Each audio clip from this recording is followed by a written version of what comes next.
Oui, monsieur le maire, mes chers collègues, je voudrais, ayant un petit peu l'historique sur le budget participatif, répondre tout d'abord à madame Bichet.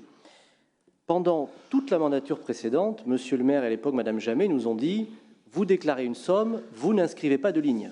Vous ne me contredirez pas, cher Pierre, c'était votre discours. Nous constatons aujourd'hui que vous annoncez une somme, 5 millions, nous on lit 1 million.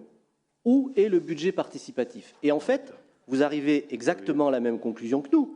C'est-à-dire qu'on peut tout à fait mettre 5 millions de budget participatif en le prenant dans différentes lignes, en augmentant les enveloppes au fur et à mesure auxquelles avancent les projets, sans nécessairement l'inscrire. Mais reconnaissez que c'est cocasse.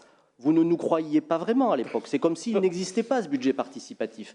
Nous vous posons un peu la même question. Pourquoi n'y a-t-il pas tout simplement une ligne 5 millions du budget participatif? C'était vos mots il y a quelques mois encore. Merci Madame Choplin d'abord pour le ton extrêmement constructif et pour l'atelier que vous organisez la semaine prochaine. J'entends une ouverture sur l'avant-conseil. J'espère qu'on pourra en parler ensemble parce que pour ma part, je suis convaincu que c'est très perfectible, mais que c'est un vrai lien entre la démocratie participative et la démocratie représentative qui sont précisément cloisonnées. L'une améliore peut-être l'autre, mais ces dispositifs les maintiennent toutes les deux cloisonnées. L'avant-conseil est justement l'occasion de les relier. Voilà, je pensais m'arrêter là, mais Monsieur Jean-Jean a été une nouvelle fois assez désagréable, mais c'est à chaque fois qu'il prend la parole. Si, je le dis, Monsieur le maire, d'ailleurs, parce que c'est à chaque fois. Donc, vous n'allez pas me faire croire que vous vous en rendez pas compte, mais vous n'allez pas le dire, évidemment. Monsieur Jean-Jean, effectivement, j'ai participé à une réunion de concertation. J'ai participé parce que j'ai insisté, au motif que je n'étais pas inscrit suffisamment tôt, vous vouliez m'interdire de venir. Ça, vous ne l'avez pas dit dans votre intervention. Donc, je suis arrivé le soir même.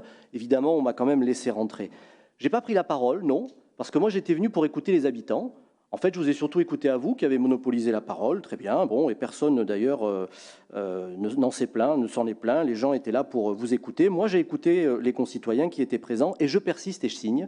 Il y a eu un simulacre de concertation, mais 7 mois de concertation, ce n'est pas de la concertation, c'est un enterrement. Dans 7 mois, les gens seront résignés, vos mesures seront acceptées, qu'elles soient majoritaires ou non dans la population. Mais faites-moi confiance, on y reviendra sur ces axes-là et j'aurai des éléments très précis à vous communiquer. Enfin, concernant le comité de l'arbre, là aussi, quelle malveillance. Il a été créé en octobre 2019.